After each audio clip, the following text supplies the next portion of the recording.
প্রতিদিন যদি নিজের সাথে কথা বলি, আমরা আমাদের জীবনের অনেকগুলো সিদ্ধান্ত, অনেকগুলো বিষয়, অনেকগুলো কাজের ব্যাপারে কারেকশন আনতে পারি। যেমন ধরেন, আমরা যখন কোনো একটা লক্ষ্য ঠিক করি যে আমরা কিছু একটা করব,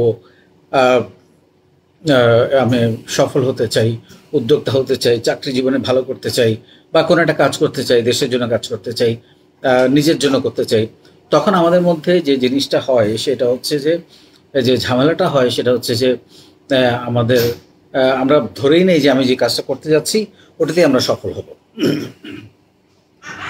নট নেসেসারি। এবং এটা তো উদ্যোক্তাদের বেলায় খুবই গুরুত্বপূর্ণ, কারণ হচ্ছে যে আপনি যেটাতেই হাত দিবেন সেটাতেই সফল হবেন। বা আপনি আরেকজনের লাইফ স্টোরি যখন দেখছেন, আপনি আপনার দৃষ্টিভঙ্গিতে যখন দেখছেন, তখন আপনি ভাবছেন যে ওরে ও তো এটা করে খুব সফল হয়ে গেছে, কিন্তু আপনি আসলে জানেন না সে কয়বার ফেল করেছে। আমাদের যেটা হয়, আমরা খুব অধৈর্য হয়ে যাই কোনো একটা বিষয় যখন আমরা না পারি, কোনো একটা বিষয় যখন আমরা ফেল করি, ব্যর্থ হই, আমরা মনে করি যে আমাকে দিয়ে বোধহয় আর হবে না, আমি বোধহয় আর পারবো না। কিন্তু আপনি যখন ফেল করবেন, প্রত্যেকটা ফেল থেকে, প্রত্যেকটা অকৃত কার্য থেকে, প্রত্যেকটা ঘটনা থেকে কিন্তু আপনি কিছুটা কিছু শিখবেন। মানে যে কারণে আমরা বলছি যে হয় জিতবেন, না হয় শিখবেন, কিন্তু হারবেন না কখনো। তার মানে থেমে থাকা যাবে না। এখন যেমন আমি আমার উদ্যোক্তা লাইফের গল্প আপনারা অনেকেই জানেন যে আমার প্রথম 3টা প্রজেক্ট ফেল মেরেছে। আমি ব্যাপকভাবে হতাশ হয়েছিলাম যে 4 নম্বর প্রজেক্টও শুরু করার 18 মাসের মাথায় বন্ধ হয়ে যাওয়ার উপক্রম হয়েছিল। তখনও মনে হয়েছিল আমার বোধহয় উদ্যোক্তা আর হবে না, কিন্তু আসলে কিন্তু কথাটা ঠিক না।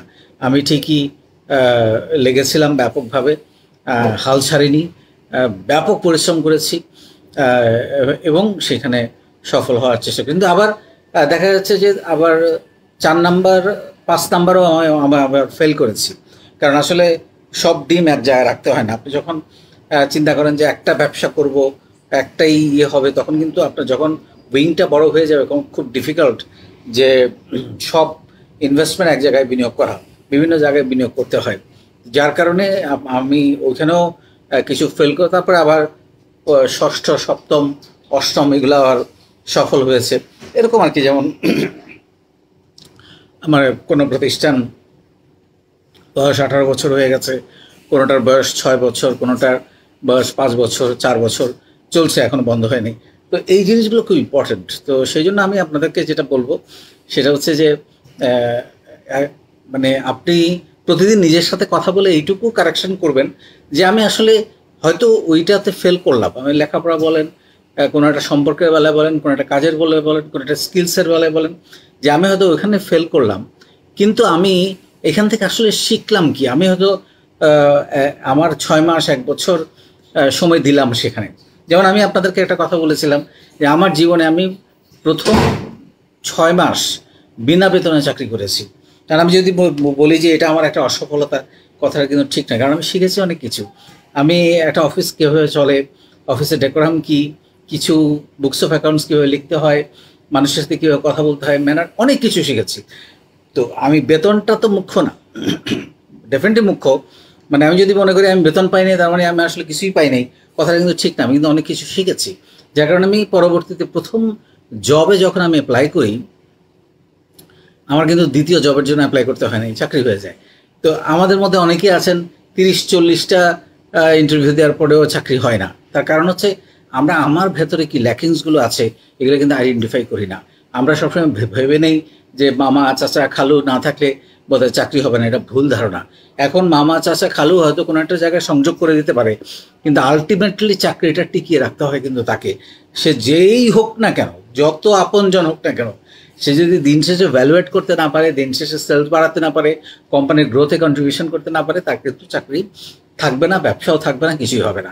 সো কেউ কাউকে আসলে হয়তো লাইন করে দিতে পারে, নেটওয়ার্ক তৈরি করে দিতে পারে, বলে দিতে পারে হ্যাঁ ঠিক আছে এখানে তুমি যেতে পারো, কিন্তু আলটিমেটলি আপনার পারফরমেন্স দিয়ে, আপনার ডেলিভারি দিয়ে, আপনার যোগ্যতা দিয়ে সেটা টিকিয়ে রাখতে হবে। সেই জন্য আমি যেটা আপনাদের বলবো যে আপনারা কখনো কোনো একটা ব্যাপারে যদি প্রথমবার, দ্বিতীয়বার, তৃতীয়বার অসফল হন, হতাশ হবেন না।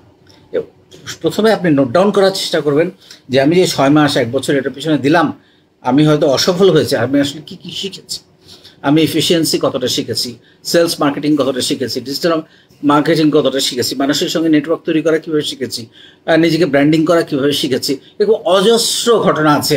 আমি প্রোডাক্ট সোর্সিং কীভাবে শিখেছি, প্রোডাক্টটা কোথায় প্যাকিং করা হয়, কীভাবে রাখা হয়। তারপরে দেখবেন যে আলটিমেটলি আপনি অন্য কিছু নিয়ে কাজ করতে গেলেও অনেক কিছু কিন্তু মিলে যাবে এর মধ্যে আপনি যেগুলো শিখেছেন। তো সেই জন্য হতাশ হওয়া যাবে না।